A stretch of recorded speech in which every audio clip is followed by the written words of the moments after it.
Welcome to the chat. Remember to guard your privacy. I had to restart this joint. I'm trying to record this to my podcast audio. And better, better. All right. I got this microphone and I'm trying to record this to my podcast audio and pristine. All right. All right. I apologize, man. Trying to get my dribble right. I know y'all ain't heard that in a minute. Getting back to what I was saying, y'all share this live stream, man. And for those who didn't hear my introduction, I have to stress I wanted to get on here and have this discussion after listening to the audio book, Compton Legend. I bought Keefe D's book. I've had it for like a month. Well, I didn't buy it. Somebody sent it to me. And they highlighted some information in it. And I was kind of hopping in and out the book, right? And somebody sent me a link to where I could listen to the actual audio book. The audio book is now on YouTube for those who haven't heard it. When we look at somebody like Keefe D, based on the things that we've seen for the past couple of years, whenever he's on the news or on social media, he's projected. He gray looking. He looks old. I believe he has cancer. He's projected in a vulnerable light. That's not who this man was. Keefe D was a whale. Keefe D was a whale of a drug boy. And the person who Keefe D was contributed to what happened with Tupac Shakur. Number one, in the 48 Laws of Power, one of the 48 Laws of Power says, be careful who you offend. I'm going to keep it real with y'all. Both Suge and Tupac was out of their league fucking with somebody like Keefe D. Keefe D was not no music executive. Keefe D was not no entertainer. Keefe D was a baller.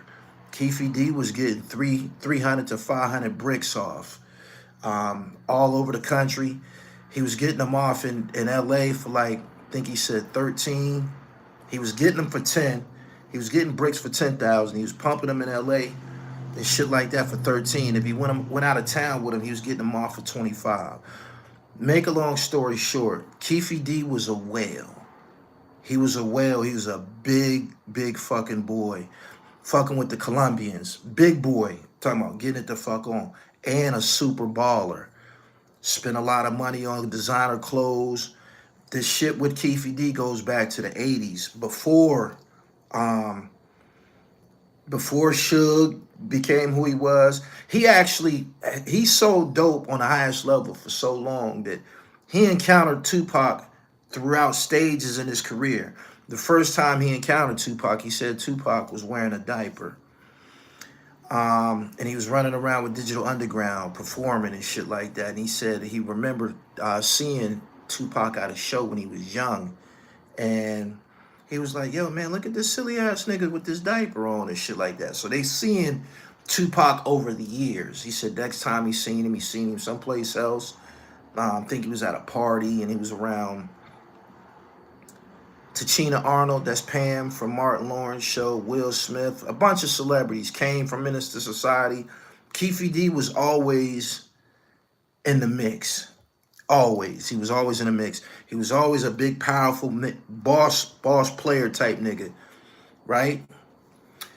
And the position that Keefe D held made him more powerful than the average drug boy because he was a Crip supplier, meaning even though they were the Southside Crips, he had juice with Grape Street and the East Coast Crips. And why? Because he the nigga with the dope. They need him. He the nigga with the dope. So some shit go down, he could have several Crip sets show up on the strength of him. He knew Suge Knight since they were kids. So he don't view Suge Knight as a gangster on no level. He don't view Suge as a gangster on no level, right? And the thing that happened with his nephew, he was insulted by it. He was terribly insulted by it. In the 48 Laws of Power, one of the laws state that you should be careful who you offend. We was told a story about how Death Row was created. In Keefe D's book, Keefe D gives a different account of how Death Row was created. This is heavy. We were always told that the person who gave the money to fund Death Row was Michael Harry O. Harris. According to Keefe D's book, one of the brick niggas that he fucked with, I believe he referred to him in the book as Big Homie or something like that. One of the brick niggas that he fucked with sent a girl to see Keefe D in the early 90s. The girl came to Keefe D and said, yo, such and such wants to see you. He's at MDC. That was a federal holding detention center or something like that in Los Angeles. Keefe D told the chick, I ain't going to see that nigga. I'm on parole and shit like that. He felt that if he went to go see him, he might get locked up. He might go in there and get locked up. So he said, nah, I'm not going to see him. You can give him my number, tell him to call me. So the dude called him from the feds. He said, yo, homeboy, I need you. And ain't nobody else out there but you. He said, what's the problem? His man that was in MDC had took a raid and he's locked up, no bail. He's going to the penitentiary. He called Keefe D and told Keefe D, I got 300 things out there and I ain't got nobody, man. I need this money and shit, man. I need you to go get them 300 bricks, knock them joints down, and I'm gonna need you to get a car for my bitch. You know, I'm going away. Out of loyalty to this man, he said he'd do it. He said, what you gonna do with the money? He told Keefe D, I'm gonna get into this music shit. What you mean music? I wanna get this shit a shot. He said, not in a million years did he think that this shit was gonna work. He asked Keefe D, you want in on this shit? He said, hell no, I ain't fuck with no music, man. I ain't, fuck no, right? He said he went and knocked the bricks off, paid the guy, bought the broad a Benz. He said he was always very, very suspicious of females. He said females will tell on you. The chick showed up at his house somewhere and he cussed the bitch out. Bitch, don't come here, period. You know what I'm saying? And she went and told his man, and him and the guy fell out. But the money that he went in the streets and got for them 300 bricks, the guy gave it to someone who we know as Suge Knight. He said in the book, I don't know where that story about Harry O came from. He said, I don't know where that came from. I do know that them niggas started that record label because of me. I'm the one that went and got that money out the street. I'm the one that was balling. So in a nutshell, Suge Knight, a childhood friend of his who he knew as Sugar Bear, they used to go over Suge house. Suge family was well off after their football games, have pizza party, swim in their pool and shit like that. He said he was offended by everything that happened. He said, why? He said, Tupac didn't know me. Tupac didn't know me. Suge knew me. And he knew not to be fucking with my nephew like that. Now, whether or not Suge knew that Orlando Anderson was Keefe D's nephew, I don't know. Maybe, I don't know. That hasn't been established by what I researched and what I read in the book. Right? He said he was upset. Not only did I get the money for them, I helped that nigga. That's the word that he used. I helped that nigga get that record label started. They wouldn't have got that shit started without the money that I gave homeboy.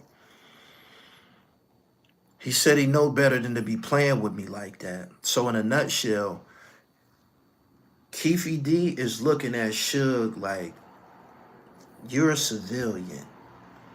You grew up and you chose to, you know, fuck with them THRU niggas or whatever. Or you chose to fuck with them blood niggas and shit like that. That's cool. I knew you before that. And you knew that I was a gangster. Keefe D had already been to the penitentiary, all of that. Suge knew this. This is what he's saying to this. He's basically saying, well, he said it. Suge know not to be playing with me, right? Boom.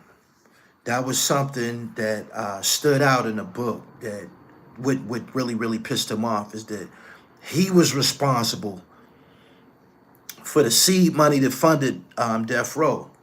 And he said he don't know where Harry O came in at because he know that he knocked him 300 bricks off and he gave this man some money. He never said the guy's name who gave it to Suge Knight. Mind you, the credibility of this book, and they questioning some of the shit that Keefe D said at the trial right now. The credibility of this book, I know from interviewing Keefe D types, Haitian Jack, Sean Branch, different gangsters interacting with Alpo. I know this to be the truth. You can't take what they saying as the 100% truth. Why? They ain't gonna tell you nothing that's gonna make them look bad. They not gonna tell you nothing that's gonna incriminate themselves, right? So some of the shit that he said in this book, it could have been written to make him look good. The book's name is Compton Legend, or to keep him away from any, prosecutions and shit like that. And actually, it didn't. Getting to that part, right? I don't know what he was thinking. I think he got punch drunk by the popularity. Street popularity and industry popularity is two different things. He got to going on these podcasts and shit like that. He wrote the book and he just started talking like he wasn't the only motherfucker still living. He said, nobody knows what happened but me and Suge Knight. Everybody else is dead. Suge already booked. He already got 30 years. And you running from platform to platform, you keep talking about this shit. The situation in Vegas, that's another thing that I believe he took it really, really personal. Because according to him, they had the Southside Crips. He said that's Vegas has been their playground forever. Like I said, this nigga's 300, 500 brick nigga. He said they always went to the fights.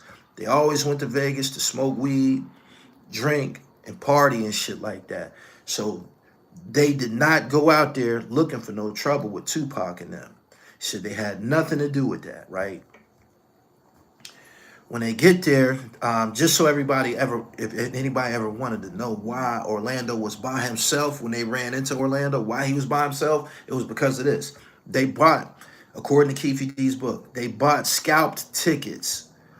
And the guy that they got the scalped tickets from the fight, he had them seated all over. They weren't seated together. They were seated in different parts of the arena. So they spoke. As they going in, they say, yo, we're going to meet at the cafe in the lobby of the MGM after this shit go down and shit. We all gonna meet. So Orlando got separated from his uncle and the rest of them. Got it? Boom. That's how Orlando got separated. They spotted him. Trayvon Lane. This is one of the guys that, jumped on me at the Fox Hills Mall. Took the chain, whatever. He tell it to Tupac.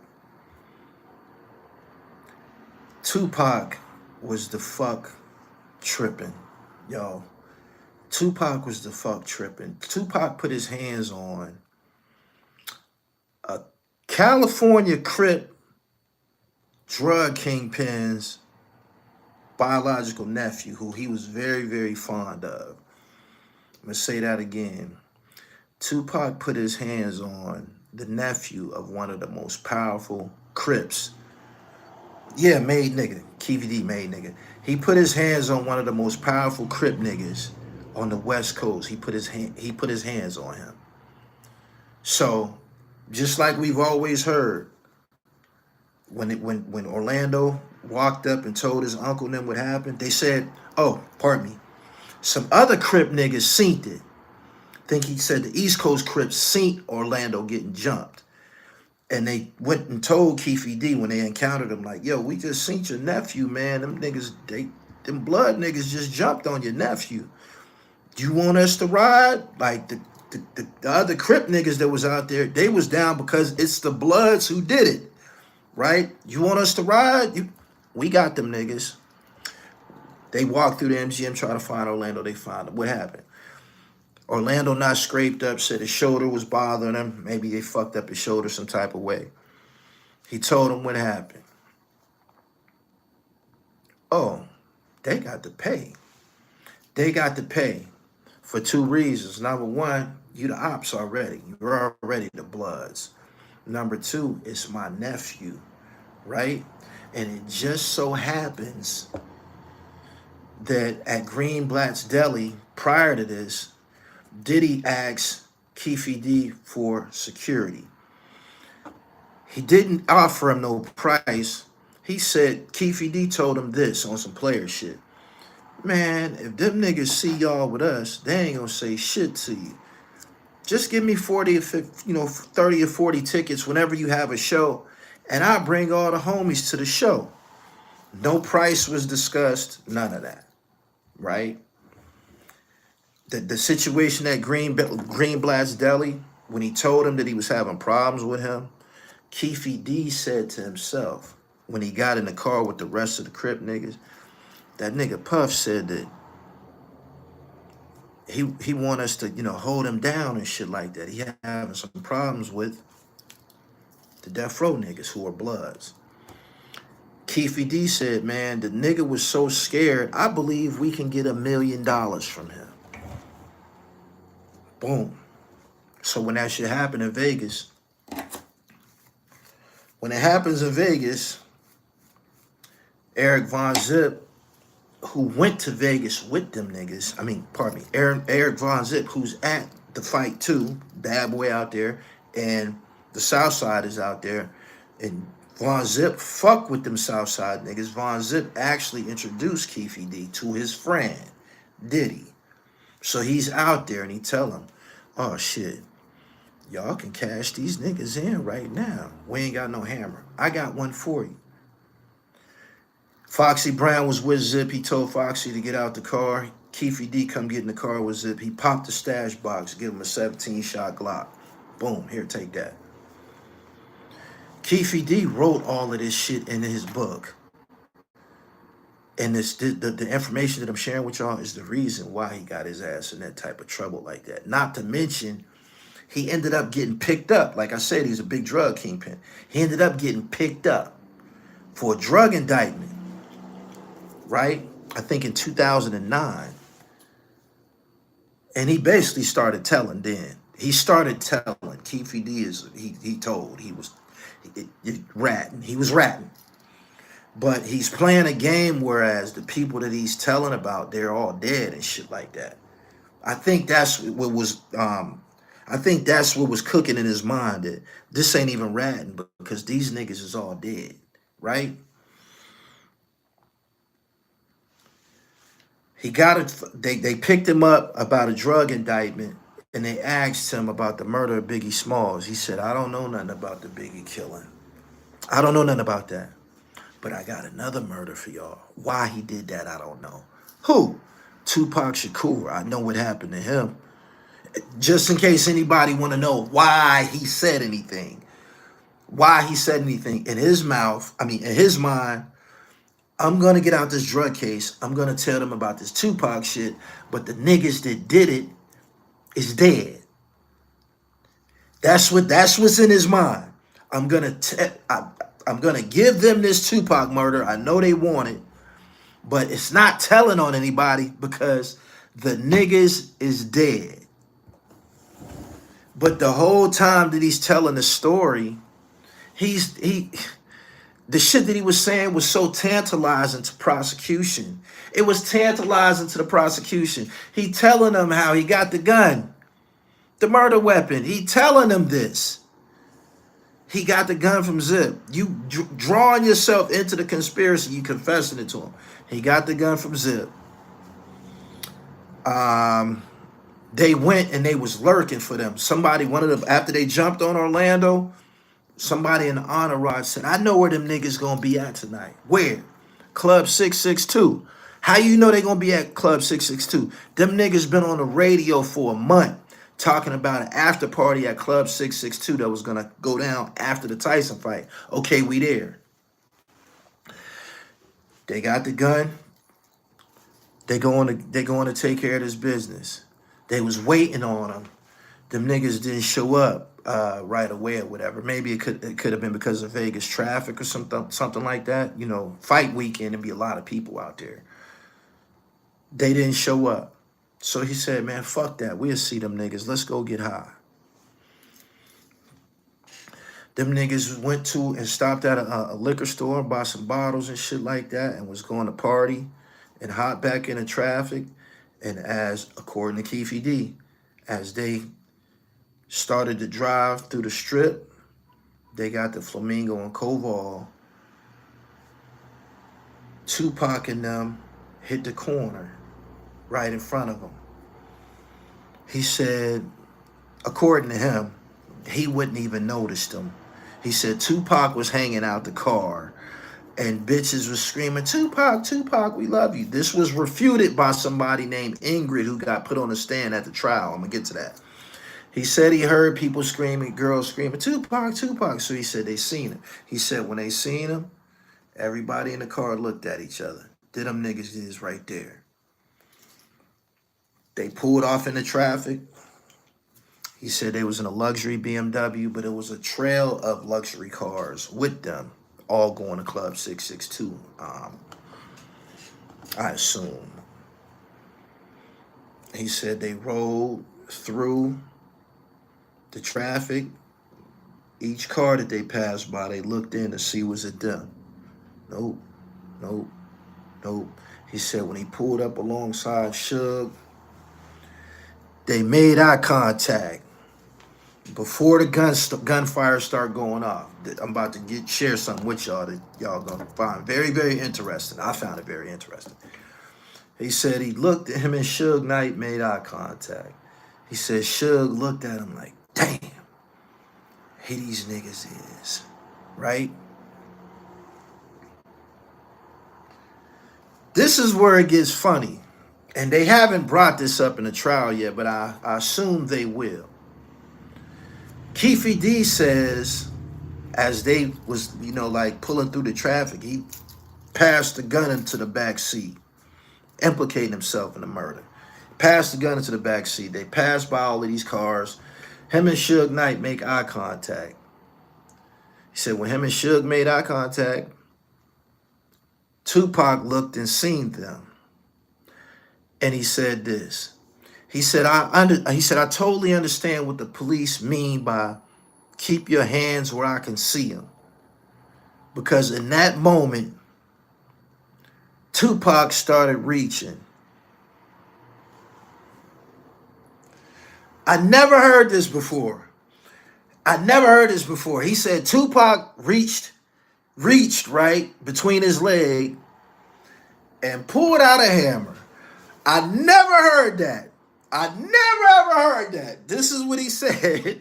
I never ever heard that. And according to the book, Tupac died in a shootout. He said that they returned fire. I don't know where that came from. I never heard that. I don't know where that came from. But he said that. I was like, huh? I was like, wow. He said that Pac fired on them first.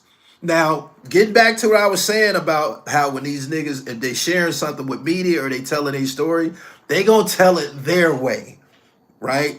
They gonna tell the story their way to protect them from getting in trouble and shit like that. He claimed that the shots start going off like it was an exchange of gunfire. I'm like, wow. I was so baffled by this. I had to pull it back. I said, did he just say Pac opened fire on them?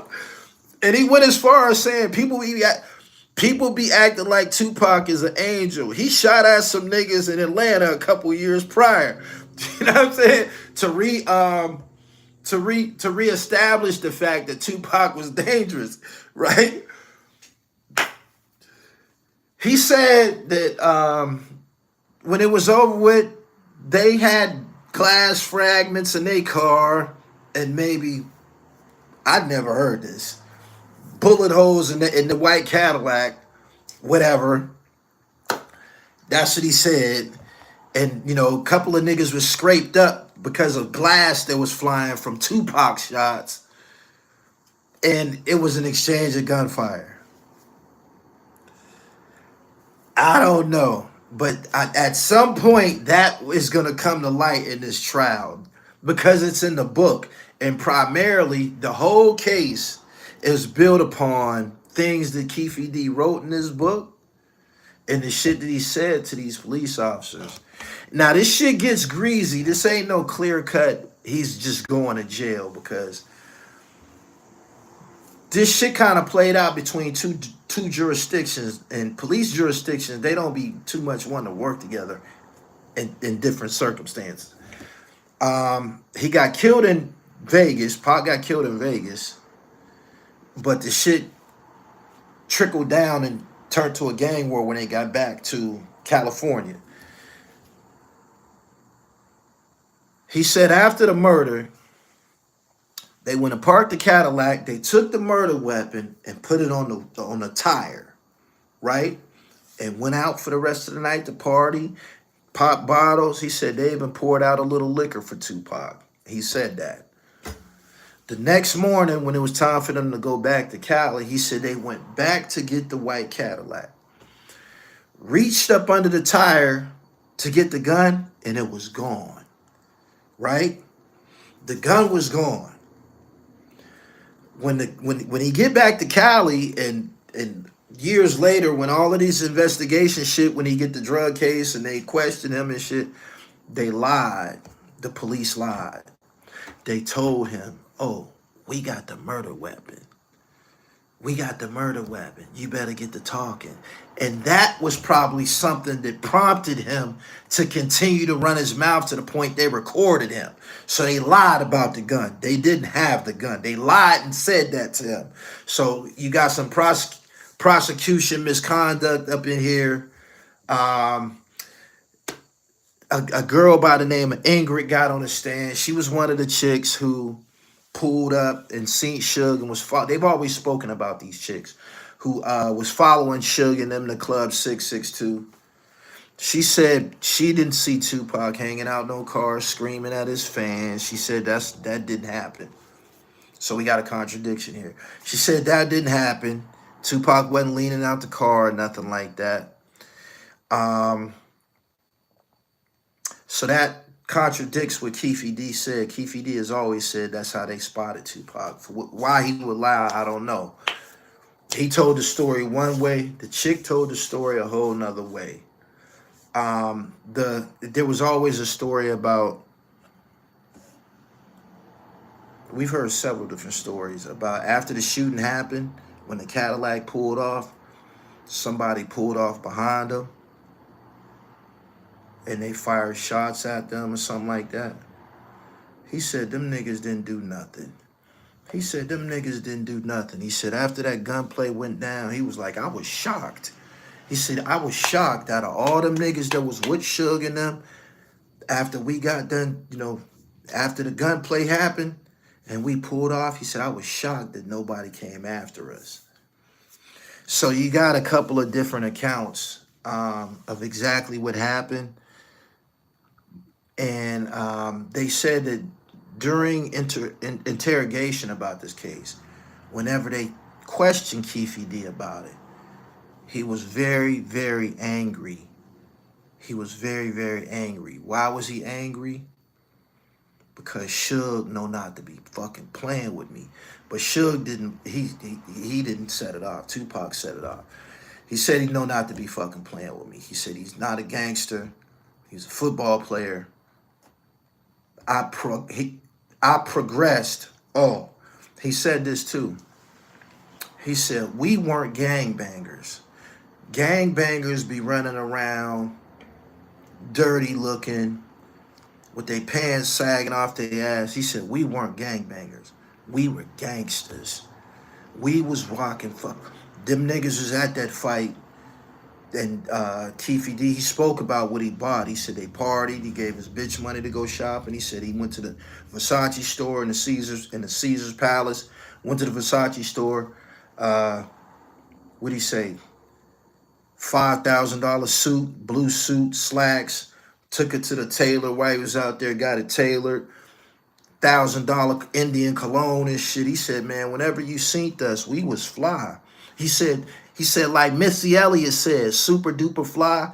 We was super duper fly. We wasn't no gangbangers. We was gangsters. You know what I'm saying? He said Orlando seen Barry Bonds out there that weekend, and Barry Bonds had on some old fly ass suit. And Orlando said, I like that shit. Where you get that from? I got it from here. Orlando went and bought. They was buying gators and shit like that. They were, like he said, we wasn't gangbangers. You know what I'm saying? We was getting money. We was getting real fucking money. Now, the younger ones, and he spoke about Orlando as if that was like his baby boy. But he like the younger, the niggas that was around me. He even spoke about the ride out to Las Vegas. He said, we didn't listen to gangster rap. We didn't listen to that shit. He said, we rolled to Vegas listening to Frankie Beverly and the OJs and the Whispers and shit like that. He's really, really standing on this fact that he was a player and he wasn't looking for no trouble. He said, we went to Vegas to show off and spend money and have a good time. Them niggas jumped on my fucking nephew and they know better. You know what happens when you fuck with the boss's people. I had to do something about that shit. So whenever he spoke about it, he was very, very angry at Suge and Tupac. I seen this documentary, and Suge, I think it was called American Nightmare. Suge spoke about after they stomped out Orlando, he was alone with Tupac. I think he said this happened in the car. He said they was in the car together. And he said, man, I'm looking at this nigga and I'm saying to myself, you don't even know what the fuck you just did. You don't even know what the fuck you just did. He said he was disgusted with Tupac. You don't even know what you just did, man. So you just set off, you just pushed a button between two groups of people who are long-standing adversaries already. And you ain't even no fucking gangster or gangbanger. People are gonna die. People are gonna die because of what the fuck you just did. And he said he couldn't believe it. He just looked at him and shook his head like, shh. So, in a nutshell, and Keefe D spoke about this in the book, he wasn't going to let a nigga who he saw running around with a diaper on with Digital Underground get away with that shit. He said he wasn't going to let Suge get away with it either. He wasn't. Why? Because Suge know not to play with me. He said, Suge know better. You know what I'm saying? Even though he probably didn't know who they were stomping out. All they know that Pac just swung on a motherfucker. We got to whoop this nigga ass. Whoever he's into it with, we supporting it. We all out here together. But after it happened, when they get an idea who they just put their hands on, I don't know if Suge knew Orlando. He knew Keefe D, and he like, it's up. It's fucking up, right? Mob James said the same thing. He said he told Pac that they was on gang politics. Pac was out of pocket. He should have known better. He was just doing too much. He was doing way too much. Playing with some guys who, in addition to Keefe D being a huge drug boy, Orlando would get busy too. He said when they got back to California, he had the car cleaned up, repaired, whatever, and they gave it was a rental car. They gave the motherfucker back. They called a gang meeting. Oh, pardon me. As soon as the blood niggas got back to Cali, they got active from the door. They shot one of Keefe D and them people and shit 6 or 7 times. Hit him up all in his stomach. Keefe D said he called a gang meeting. Told the young niggas on the set, take it to them niggas. And he said his young homies got the banging on their ass real heavy. I think he said they lost one person. Keefe D and them lost one person. The Bloods lost 6 or 7 people got killed. He said, my young homies went crazy on them niggas. He said, I told them, y'all take care of them young niggas. We got them boss niggas. We got them. We'll take care of Suge and, you know, Mob James and Buntry. We got them niggas. Y'all go take care of them young niggas. He said they went crazy on them. And a lot of bloodshed all happened basically because of something that a rapper did. But as far as him writing a book, why would he write a book? The nigga life was a movie. It was a real movie. And it might turn into a movie at some point. He's in trial now. And the whole prosecution case is based on the shit that he said over the years. I don't know if they're going to get a conviction on him, especially not a, you know, like first degree or, I don't know. Because like I said, the police lied to Keefe D and told him he didn't even have to talk to them. They told him that they had a gun or some shit like that, and we got the murder weapon, and kind of like encouraged him to do all of them recordings that we've been hearing over the years.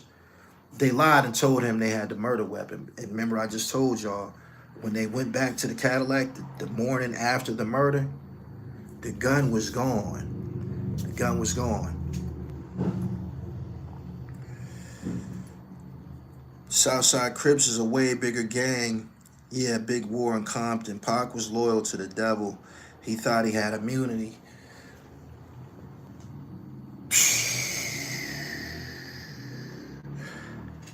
For those who haven't listened to Keefe D's book, it's like 3 hours long, the audio book. It was definitely worth it. I listened to it basically twice. The person that he described himself as, they not gonna be looking for no trouble. They not gonna be looking for no trouble. He was getting bricks for $10,000. This in the late 90s or some shit. He was getting bricks for, like Pac got killed, I think, in 96. He was getting bricks for $10,000 in the 90s. You know what I'm saying? 300 to 500 from a Colombian. He said the Colombian was pissed off. They started to see him on the news and shit like that. Oh, he said that Suge is the one that told everybody Orlando was his nephew. He said nobody else knew that.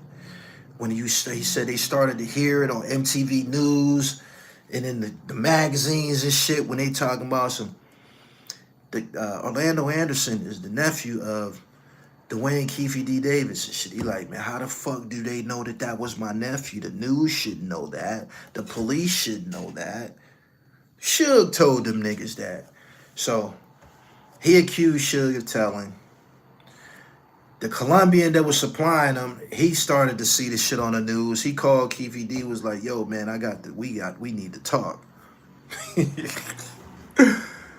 He said the Colombian Connect met him at a gas station and told him, man, what the fuck are you doing? We supposed to be getting money, man.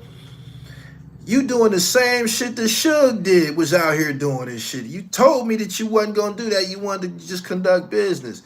He said he felt really, Keefe D said he felt really bad, especially when the Connect told him, I'm leaving. Y'all going to jail.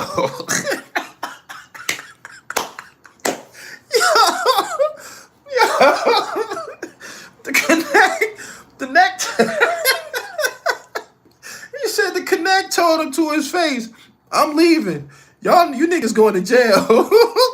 He said the next day, the Colombian got on the plane and went back to Colombia and shit.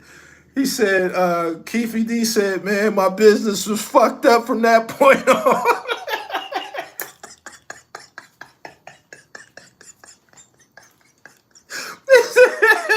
He said from that point on, my business was all fucked up.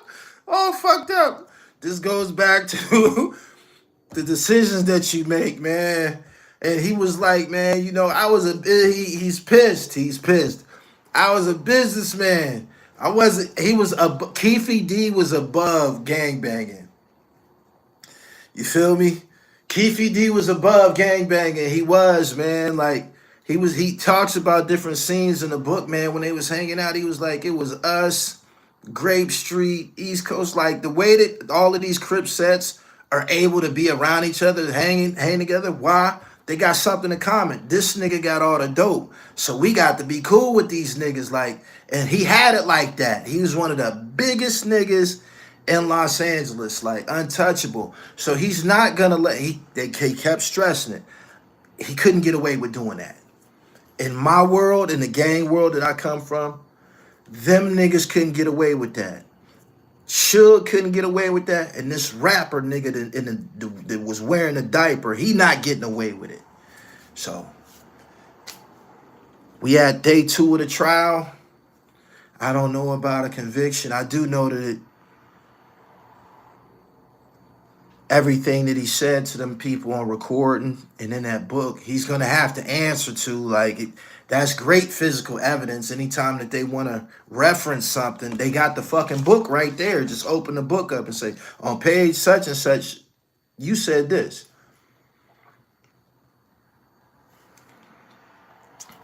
Whether or not he was telling the truth in the book, because he could have been lying, he could have been exaggerating, and that's something that his defense is saying. That's something that his defense has put on the table right away. Whether or not he was being truthful in the book, was he exaggerating? Was he sensationalizing things? Or was he telling the truth? But they saying that he was lying. And the chick Ingrid who got on the stand, some of the things that came out of her mouth, she said it contradicts what Keefe D said. They had a police officer get on the stand. Tupac was still alive when the police got there. After he got shot, the police was talking to Tupac. He was alive. And the police asked him, who did this? Tupac told him, don't worry about it. We're going to take care of it. The way that was presented in court, it sounded damaging. They erasing the idea of Tupac being just an innocent rapper.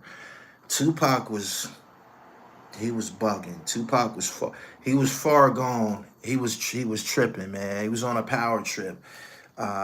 He put out the song "Hit 'Em Up" and just lost his goddamn mind. Keefe D said the writer of the book added his own stuff to it. The risk of hitting a gangster off, he heavy enough to handle the work, but retaliation is the first priority. 10,000 for a key is basically free. He screwed up. Had to start slanging PCP.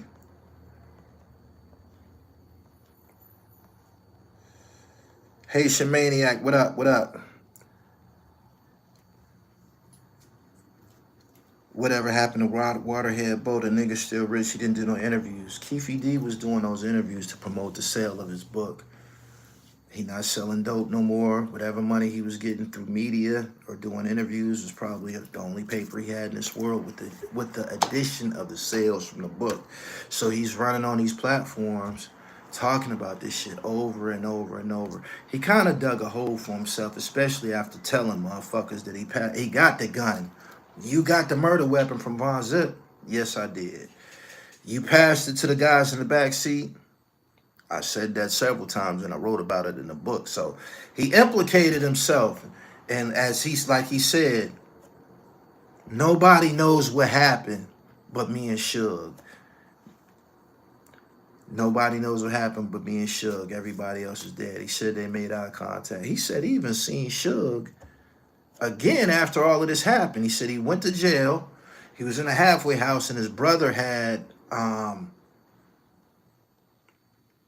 some tickets to the Lakers game when the Lakers was playing against the New Jersey Nets in the NBA Finals. He said his brother had some tickets to the game, so he went to the game. He said while he was at the game, who do we see? Suge Knight. He said Suge seen him, was like, Keefe D, and walked up to him. What's up? What's up? He said, man, I'm glad that I appreciate you not, telling them people on me and shit. Or not saying anything against me. He said he wanted to kick Suge ass. He said, nigga, I don't think he said it to Suge. Maybe he did. No, I think he did say, he said, nigga, you told them that was my fucking nephew. Like, you told them fucking people and shit. So he's accusing Suge of um, implicating him. But like I said, they seen each other years later at the fucking Staples Center at a basketball game. And the fact that Suge didn't get aggressive or anything like that tells you about the status of Keefe D. Suge can't fuck with Keefe D. You can't sick them niggas on him. You can't, well, they was all dead by then, but you can't sick them blood niggas on him. Why? Because this nigga's a super crip kingpin. And you don't got it like that. You just a music executive. And he said this constantly. Suge ain't tough. He tough with the music niggas. He not tough in the streets.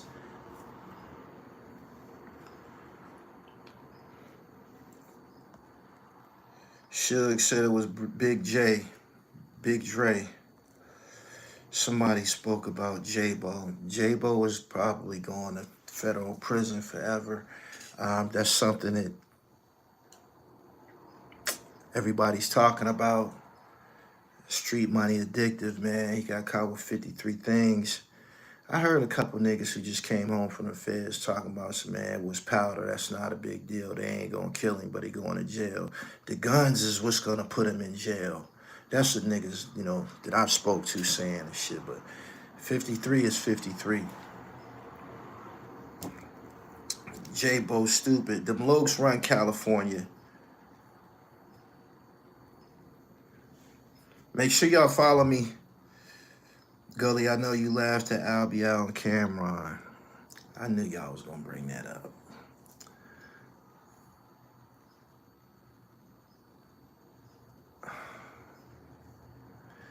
I've had an opinion on Cameron. I spoke about it on this platform. Shout out to China Brim. China Brim put out a video and he said, did this nigga just throw Cameron in the comment section? Well, I don't know why people are so like shocked or appalled that you'll encounter people that got different opinions or view people differently and shit like that. Like, that's how Albial feels. There's other people that feel like that too. Why it was so shocking that he said it, I don't know. It wasn't no shock when I said it. China said, check out China Brim's platform, man. China has a lot to say about this situation with Albial. But at the end of the day, I think it's just his opinion. I see this a lot, right? This go for rappers and media personalities or platforms and shit like that. If somebody is popular, no matter what they did, they'll take that person's side. You know what I'm saying? Like, somebody sent me a screenshot of everybody that's in Cameron's comments and shit like that. And they sent me a screenshot of, I seen what's going on in Albial's comments. And you just see everybody who, it's almost like niggas be brown nosing or something like that. Or some of these niggas have to conduct themselves a certain way. And people be almost like shocked if a motherfucker, go left field and say how they feel about it. You know what I'm saying? These niggas ain't gonna pick you up. They not. These niggas is not gonna pick you up. Most people who establish or who is a celebrity, they already have their circle, right? And they already selected who they taking with them. You're not gonna get in that. You're not gonna infiltrate that. They already got the niggas that they came with or the niggas that they trust, whatever. Liking a nigga's post and putting laughing emojis and shit under a nigga's videos and shit like that, you're not gonna get picked up. You're not. I see people doing that shit, like And it makes no sense. Like, and I'm watching, different people say different shit about Albial. Why is it so shocking that he said that? He said, whoever has the biggest voice always gets the pass. Why is it so shocking that Albial said that? Was that shocking? Did it have any truth to it? Did it have any truth to it? Gully, how you feel about these washed up New York City rappers trying to get attention out for Spash? My personal opinion is this. I've covered that. I'm kind of like past that whole thing with Special Jada, because I think everybody is, but you still see people still making videos and freestyles and shit like that. I think with the exception of Brillo, anybody else that made a diss or said anything, they need to park it. And I really mean this. Anybody with the exception of Brillo. Brillo is the only one that's, the shit that I heard, that shit's fire. Is he a wolf? On the microphone, he is. That shit's fire. I posted it. I uploaded it on this platform. Everybody else, I didn't understand this, right? I was thinking about this yesterday. There's people who made diss records on behalf of Jim Jones or like defending Jim Jones.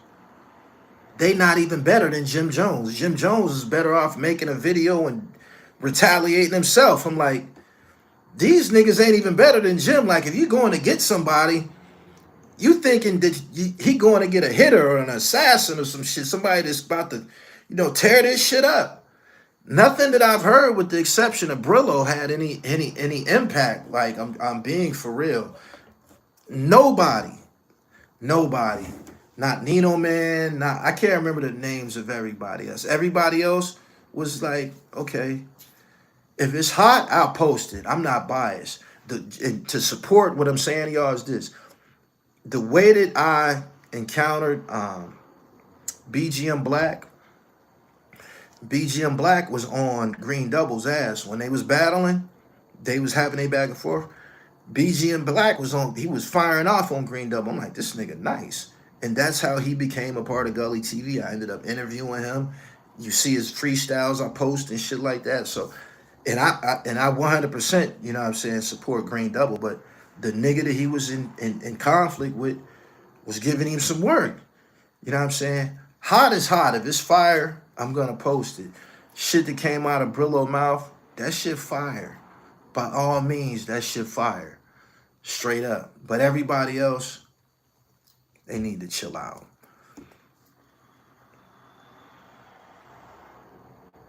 Cam has said and did things over the years that fans call him a bozo, whether you're a fan of him or not.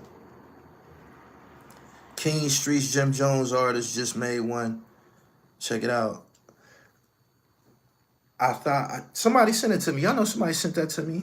Me and King Streets follow each other on IG. The video was nice, and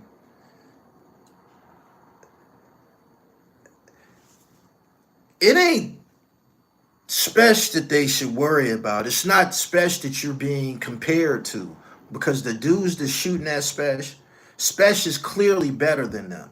But if you're gonna drop, you should be trying to top Brillo. Brillo is the motherfucking problem in the equation. Whatever these niggas, that's who you being compared to.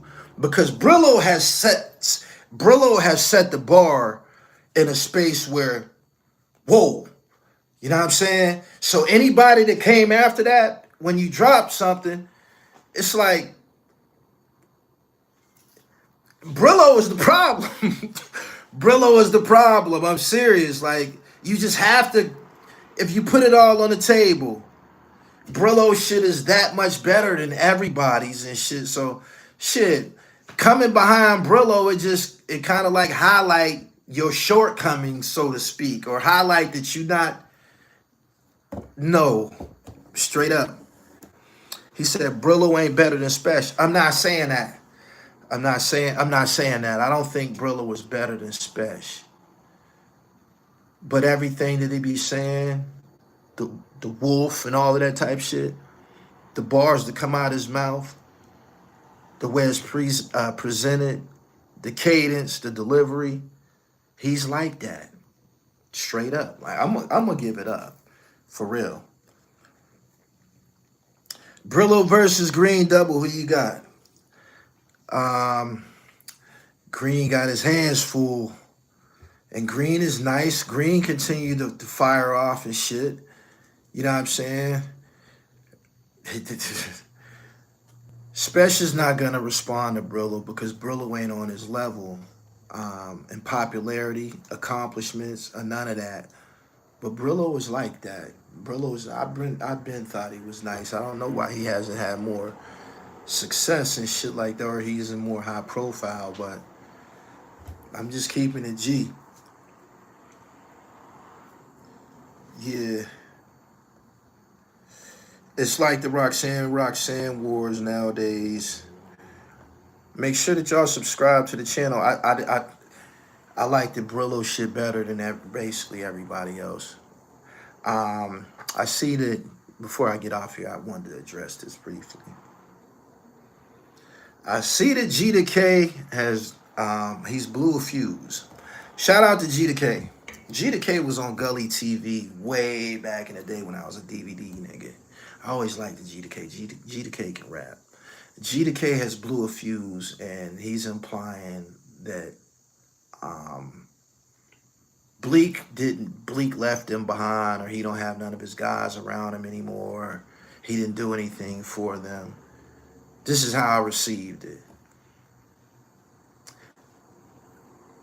I don't identify with that. A lot of people do that. They be like, niggas didn't put niggas on or didn't.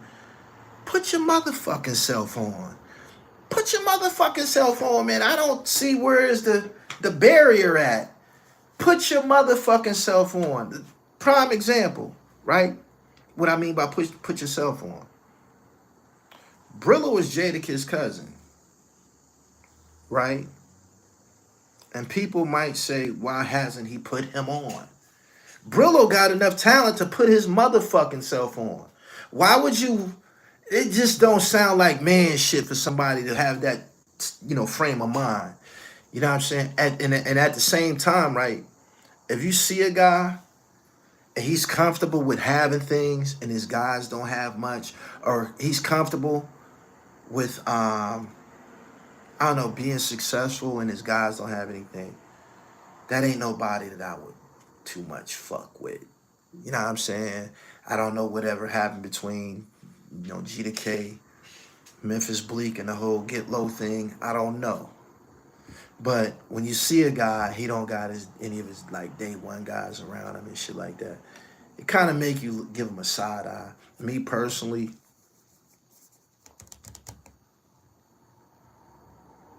I'd rather not have and be in a company of my people, my guys, and it's a very small circle around me. I don't have a lot of guys. But I'd rather, not have and be in a company of my people than have and not have them niggas around. How does that sound? I don't think I would be comfortable without them niggas around. You know what I mean? I told y'all a story about a guy that, I was walking up the cemetery that day. I put that video on here. I was telling y'all a story about a nigga who told on me, and I went to go see him in the hospital, and he was still my friend. He did tell on me. That was still my nigga. You know what I'm saying? Sounds crazy, but I grew up with him, played football with him. I got more positive memories with him than him telling on me and shit. If that makes sense to anybody, you know what I'm saying? I knew that he wasn't built like me to begin with. He was never built like me. He was never tough like me. I was the tough one. You know what I'm saying? So him telling was within the capacity of who he is and who he was the whole time. If you understand what I'm saying. Jada don't want to put on his cousin, but he'll put out a white boy and some dudes from London called D Block Europe. Yeah, that's very interesting. That's very interesting. Very interesting. BGM Black Smoke Brillo. Jimmy thought he was later. Jimmy thought he was, what you say?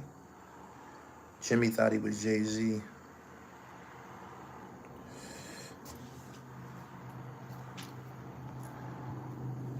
Anyway, he said D-Block Europe. Make sure y'all subscribe to the channel, man. Y'all play this back if you didn't hear my dialogue in its totality. You gonna hear at some point in the trial about Keefe D saying in that book that Tupac fired on them, or they was in an exchange of gunfire. Something that I never heard in 30 years, but he wrote it in the book. I'm surprised that it's just now, coming to light, but I would think that somebody that just says that a lot of people didn't read the book or didn't get their hands on the book, because that would have already been a discussion piece online about Tupac firing on them and shit. But he definitely said when he starts seeing Tupac going after a gun, he also said he's surprised that when they got that car, they didn't find the gun that Tupac had, or they didn't find a gun or some shit like that, or they didn't test him for, ballistics to see if he was firing a gun. He said all of that in the book. Good to see you, Gully. More content is needed. J-Bo is in some trouble in St. Louis. I just interviewed BGM Black, before that Ice-T, before that 38 Special. I'm in a space where I want to make sure there's a separation between what I do and what everybody else do. Primarily what you have online is a bunch of niggas just talking, right? I want to be behind the camera and allow the artists to talk, allow the creatives to talk. That's what got me here. There was a time that I didn't use live stream, period. And I noticed that when I stepped back from using the live stream, people tend to watch my videos. You know what I'm saying? People tend to watch the videos that I put out. I watched it happen. My views started to spike on my video library because I wasn't on here ball hog, and y'all come here and y'all watch me, and then y'all leave the channel and shit.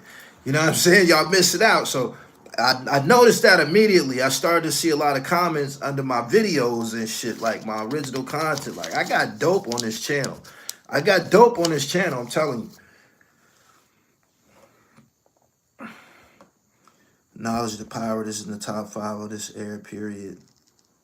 I'm going to tell you something before I get up off here. I just wanted to boast a little bit. Somebody sent me a video clip of an artist in Atlanta named Bally Baby. Y'all familiar with who he is? Y'all familiar with who Bally Baby is? Anybody? Y'all know that name?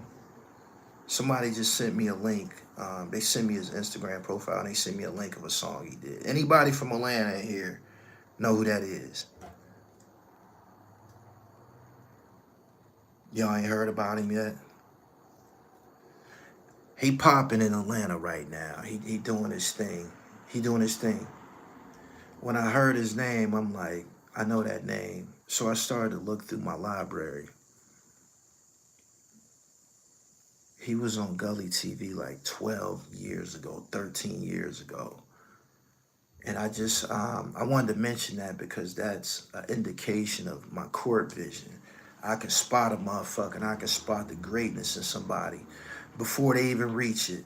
So that's what happens a lot of times. My man, you just mentioned Knowledge the Pirate. You said he in your top 5 of this era. I interviewed Knowledge the Pirate like 4 years ago. It's on this platform. So often I interview the niggas that end up being somebody before they're somebody. Y'all got it? He said, y'all just made me go listen to Brillo's 38. That shit was fire. I told you.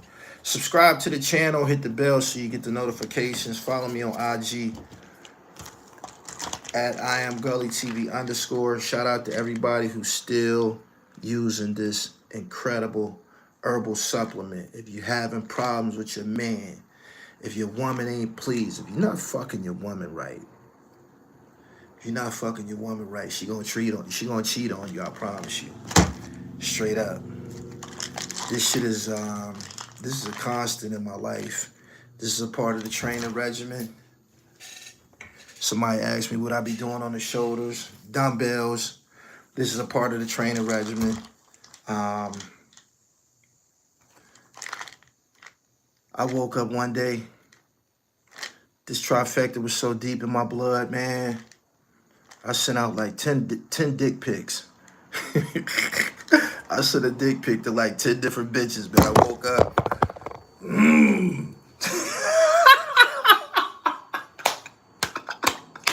Hey, yo. So there's no way you're going to be able to send a chick no dick pics if you're not boned up right, man. I sent out like 10. You bitches going to get this work. I started to make a commercial about that and tell everybody and shit. You know what I'm saying? If you're not sending out no dick pics, man, you fucking up. You know what I'm saying? Just wanted to remind a bitch. You know what I'm saying? Step your game up, man. This is 100% natural. These are the active ingredients. Hey, man, it's still summertime and shit, man. They still running around with summer dresses on, man. You know what I mean? They got them clappers out. He said, I'm 59, married. I need that shit. TheRealDribble.com. And you can look all through whenever I did a video promoting this, just look at what everybody says about it. It's in the comments. It's in the comments, and you can look up the active ingredients. They're 100% natural. Tomcat Ali, Maca Black, ashwagandha, the Dr. Sebi prescribed ashwagandha, hawthorn berry, and horny goat weed. You know what I'm saying? So you don't have to keep going to the gas station getting honey packs and getting rhinos and shit like that. You can just take these every day, man. And this is man support, man. It improves your endurance. Testosterone levels start to decrease after the age of 35. You know what I'm saying? So you want to get you some support, man. This will carry you through the gym. This will carry you, you know, when you bench pressing your woman at night. All of that.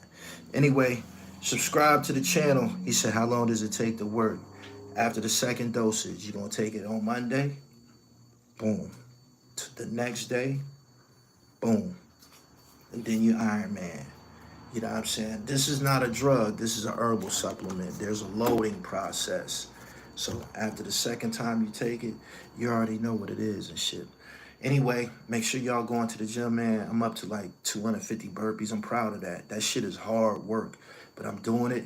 Subscribe to the channel and go to my website, therealdribble.com, and get this 100% natural herbal supplement. I'm out.